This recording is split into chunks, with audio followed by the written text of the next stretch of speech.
บรรดาผู้ที่ดีรอบคอบในทางของเขาก็เป็นสุขคือผู้ที่ดำเนินตามพระธรรมของพระเจ้าภารกิจมานาประจำวันเต็มใจเสนอมานาประจำวันเรื่องราวที่จะเสริมสร้างชีวิตฝ่ายจิตวิญญาณให้เข้มแข็งและเติบโตขึ้นในทางแห่งองค์พระเยซูคริสต์สวัสดีครับคุณผู้ฟังขอต้อนรับเข้าสู่ช่วงเวลาของรายการมานาประจำวันนะครับสร้างสรรค์และผลิตรายการโดยภารกิจมานาประจำวันและผมสันทัศน์รับหน้าที่ดำเนินรายการวันนี้นะครับเราพบกันประจำวันอังคารที่1เดือนกันยายนปีคศ2015ในหัวข้ออายุไม่ใช่ปัญหาและพระวจนะของพระเจ้าที่จะศึกษาร่วมกันในวันนี้ก็ปรากฏอยู่ในพระธรรม1โครินธ์บทที่12ข้อ12ถึง26นะครับพระธรรม1โครินธ์บทที่12ข้อ12ถึง26ก็ได้ปรากฏเรื่องราว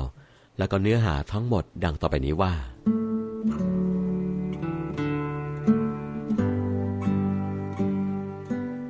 ถึงกายนั้นเป็นกายเดียวก็ยังมีอวัยวะหลายส่วนและอวัยวะเหล่านั้นแม้จะมีหลายส่วนก็ยังมีกายเดียวกันฉันใดพระคริสต์ก็ทรงเป็นฉันนั้นเพราะว่า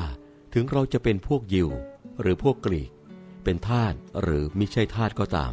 เราทั้งหลายได้รับบัพติศมาโดยพระวิญญาณองค์เดียวเข้าเป็นกายเดียวกันและพระวิญญาณองค์เดียวนั้นทราบซ่านอยู่เพราะว่าร่างกายมิได้ประกอบด้วยอวัยวะเดียวแต่ด้วยหลายอวัยวะถ้าเท้าจะพูดว่าเพราะข้าพเจ้ามิได้เป็นมือข้าพเจ้าจึงไม่ได้เป็นอวัยวะของร่างกายนั้นเท้าจะไม่เป็นอวัยวะของร่างกายเพราะเหตุนั้นก็หาไม่ได้ถ้าหูจะพูดว่าเพราะข้าพเจ้ามิได้เป็นตาข้าพเจ้าจึงมิได้เป็นอวัยวะของร่างกายนั้นการพูดเช่นนั้นจะทำให้หูไม่เป็นอวัยวะของร่างกายก็หามิได้ถ้าอวัยวะทั้งหมดในร่างกายเป็นตาการได้ยินจะอยู่ที่ไหนถ้าทั้งร่างกายเป็นหูการดมกลิ่นจะอยู่ที่ไหนแต่พระเจ้าได้ทรงตั้งอวัยวะไว้ในร่างกายตามชอบพระทัยของพระองค์ถ้าอวัยวะทั้งหมดเป็นอวัยวะเดียวร่างกายจะมีที่ไหนความจริงมีอวัยวะหลายอย่างแต่ก็ยังเป็นร่างกายเดียวกันและตาจะว่าแก่มือว่าข้าพเจ้าไม่ต้องการเจ้าก็ไม่ได้หรือศีรษะจะว่าแก่เท้าว่าข้าพเจ้าไม่ต้องการเจ้าก็ไม่ได้ที่จริงอวัยวะที่เราเห็นว่าอ่อนแอเราก็ขาดเสียไม่ได้และอวัยวะที่เราถือว่ามีเกียรติน้อยเราก็ยังทำให้มีเกียรติยิ่งขึ้นและอวัยวะที่ไม่น่าดูนั้นเราก็ทำให้น่าดูยิ่งขึ้นเพราะว่าอวัยวะที่น่าดูแล้วก็ไม่จำเป็นที่จะต้องตกแต่งอีกแต่พระเจ้าได้ทรงให้อวัยวะของร่างกายเสมอภาคกันทรงให้อวัยวะที่ต่ำต้อยเป็นที่นับถือมากขึ้นเพื่อไม่ให้มีการแข่งแย่งกันในร่างกายแต่ให้อวัยวะทุกส่วนพะวงซึ่งกันและกันถ้าอวัยวะอันหนึ่งเจ็บอวัยวะทั้งหมดก็พลอยเจ็บด้วยถ้าอวัยวะอันหนึ่งได้รับเกียรติอวัยวะทั้งหมดก็พลอยชื่นชมยินดีด้วย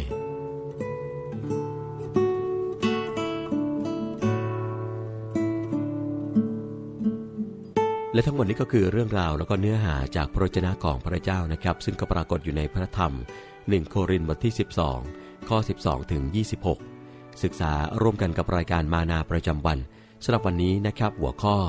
อายุไม่ใช่ปัญหา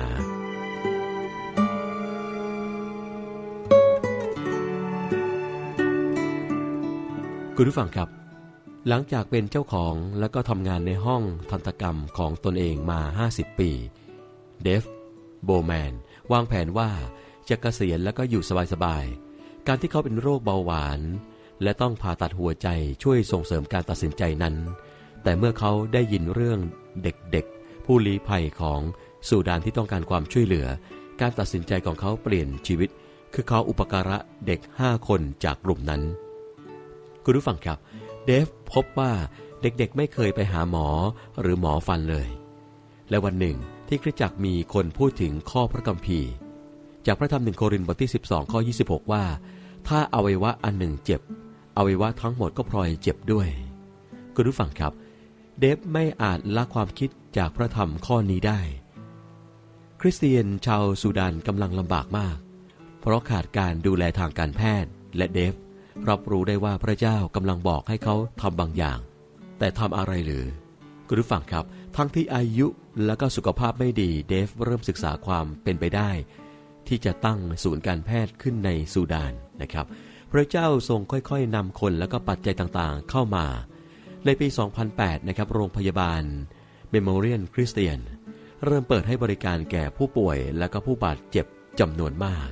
คุณผู้ฟังครับโรงพยาบาลเมโมเรียลคริสเตียนตั้งขึ้นเพื่อเป็นเครื่องเตือนใจว่าพระเจ้าทรงห่วงใยเมื่อมีผู้ทนทุกข์และพระองค์มักทรงกระทำการผ่านมนุษย์อย่างเราเพื่อแสดงความห่วงใยนั้นแม้เมื่อเราคิดว่าเราเสร็จงานแล้ว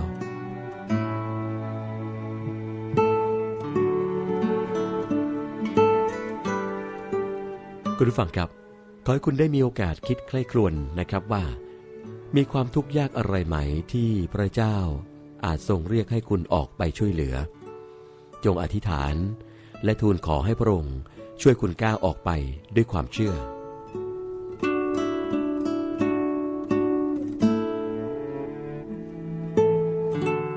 คุณผู้ฟังกำลังติดตามรับฟังรายการมานาประจำวันอยู่ในขณะนี้นะครับถ้าคุณผู้ฟังท่านใดมีข้อสงสัยเพิ่มเติมมีคำถามบางประการนะครับต้องการจะติดต่อสอบถามก็สามารถแจ้งเข้าไปยังทีมงานของเราได้หรือสนใจสมัครเข้าร่วมเป็นสมาชิกกับพันธกิจมานาประจำวันหรือต้องการอยากจะนำรายการที่รับฟังในขณะนี้นะครับไปใช้เพื่อเปิดออกอากาศผ่านทางสถานีวิทยุคลื่นต่างๆหรือเปิดเป็นเสียงตามสายก็ดีนะครับแจ้งความประสงค์กันเข้ามาติดต่อผ่านช่องทางดังต่อไปนี้นะครับจดหมายหรือไปรษณียบัตรจาหน้าซองส่งถึงพันธกิจมานาประจำวันตู้ปน35ปนฝหัวหมากกรุงเทพ10243ผ่านทางโทรศัพท์นะครับติดต่อได้ที่หมายเลข027185166-7แล้วก็เว็บไซต์นะครับที่ www.thaiodb.org มาถึงในช่วงสุดท้ายของรายการก่อนจากกันไปนะครับข้อคิดสำหรับวันนี้นะครับได้กล่าวไว้ว่าเมื่อมีผู้ทุกข์ยากพระเจ้าทรงห่วงใยและทั้งหมดนี้ก็คือรายการมานาประจำวันสร้างสรรค์และผลิตรายการโดยพันธกิจมานาประจำวันและผมสันทัศน์พร้อมกับทีมงานล่ำลากันไปก่อนนะครับพบกันใหม่กับรายการในครั้งต่อไปสำหรับวันนี้ขอพระเจ้าทรงอวยพระพรสวัสดีครับเหตุใดพระคริสต์ทรงดี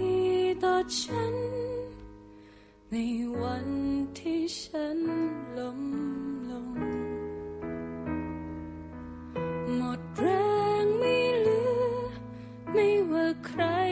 ก็คงไม่อาจเติมสิ่งที่หายไปในวันที่เหลือมีแต่เพียงร่างกายในใจร้องหาพระองค์ช่วยเติมเต็มฉันช่วยให้มันผ่านพ้นในใจร้องบอกกับฉันว่าพระเจ้าดีต่อฉันและพระองค์ทรงเติมฉันในวันที่อ่อนล้าแต่ทรงทันเวลาเสมอ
ช่วย